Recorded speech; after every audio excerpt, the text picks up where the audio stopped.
ये वही प्रज्ञा सिंह है जो सांसद तो बनी है, क्योंकि कल मैंने गोविंद सिंह जी को लेकर के उन्होंने बाइट दिया था, वो वीडियो मैंने भी सुना है। उन्होंने कहा था कि डॉक्टर गोविंद सिंह क्या है, सिर्फ विधायक और नेता प्रतिपक्ष है इसलिए वो डॉक्टर गोविंद सिंह। अब मैं प्रज्ञा सिंह से कांग्रेस के मंच पर पूछना चाहता हूं कि प्रज्ञा सिंह क्या है।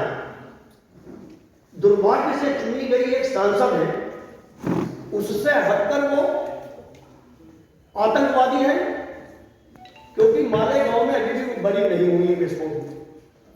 वो प्रज्ञा सिंह हत्यारिणी है जो राजनीति का चोला पहनकर अपने ही साथी अपराधी साथियों की हत्या करती है।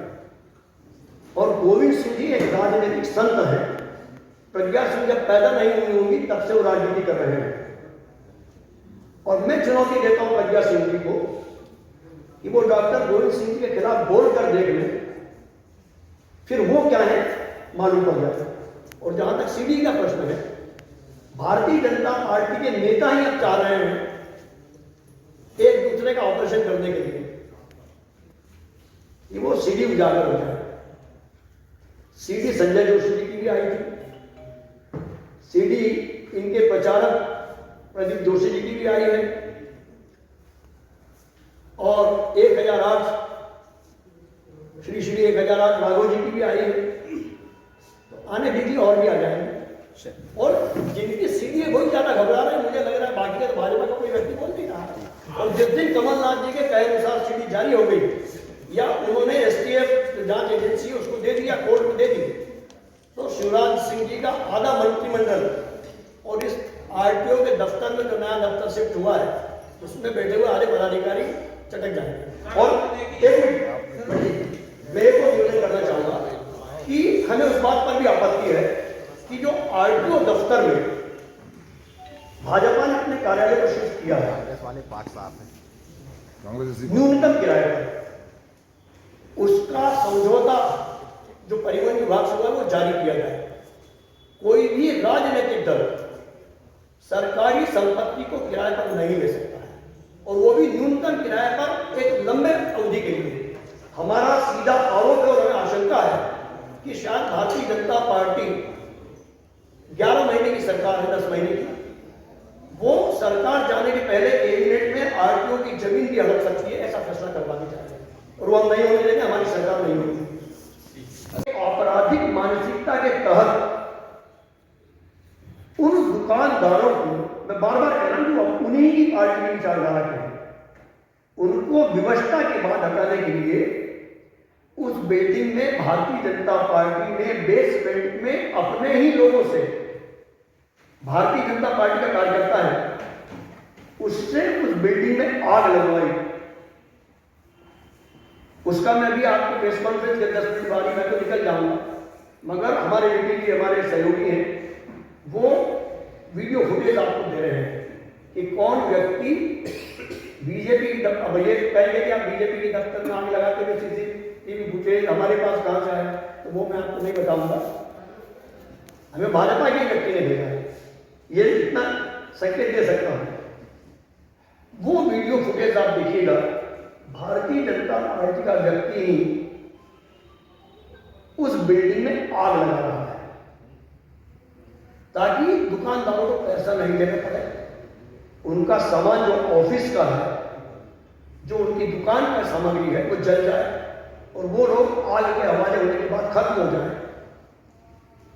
बिना पैसा दिए हम उस बिल्डिंग पर पूरा तहस नहस कर दें।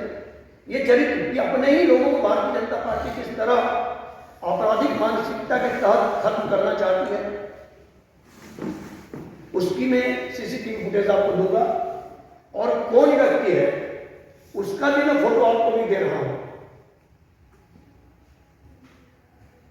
उसकी एफआईआर हुई है अभी थाने में, आग की घटना की। फायर ब्रिगेड ने उस आग को बुझाया, मगर चूंकि सत्ता में भारतीय जनता पार्टी है, भारतीय जनता पार्टी का दफ्तर है और प्रायोजित आग लगाई गई है भाजपा सरकार के संरक्षण में, तो सत्ता के मद में उन्होंने अपने लोगों को भी नहीं छोड़ा और आग लगवाकर उन्हें खाली कराने की कुचेष्टा और एक अक्षम अपराध किया है। चिन्हित आरोप या आरोपित उसमें दिखाई दे रहे हैं।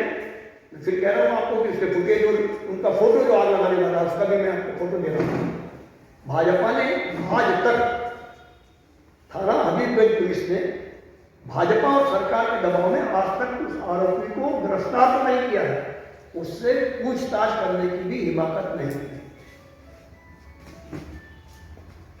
तो एक वह पार्टी जिसके प्रदेश मुख्यालय को उन्हीं की विचारधारा के लोगों ने चंदा देकर बनवाया हो, उन्हें भगाने के लिए अपने सम्मानित पत्रकार मित्रों, कैमरामैन साथियों, फोटोग्राफर दोस्तों,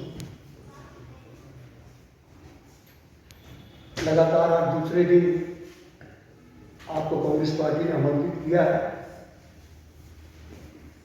और मसला है जो इन दिनों भोपाल में चर्चित है कि भारतीय जनता पार्टी का 27 साल पहले बना हुआ वह मजबूत मुख्यालय जिसे दीनदयाल उपाध्याय भवन कहा जाता है, और वह उस दौर में बना था जब भारतीय जनता पार्टी अपने आर्थिक संकट से जूझ रही थी। और ये मुझे कहने में कोई अफसोस नहीं है कि उस संघर्षशील दौर के नेताओं ने इस बिल्डिंग को 2.5 करोड़ रुपए में बनवाया था। ऐसा कहा जा रहा है कि 2 करोड़ रुपया उन्होंने कार्यकर्ताओं से चंदा लिया था और लगभग 50 लाख रुपया उन्होंने उन्हीं की विचारधारा, जिसमें संघ के लोग भी शामिल हैं, उनसे दुकान आवंटित करने के नाम पर बतौर पगड़ी ली थी।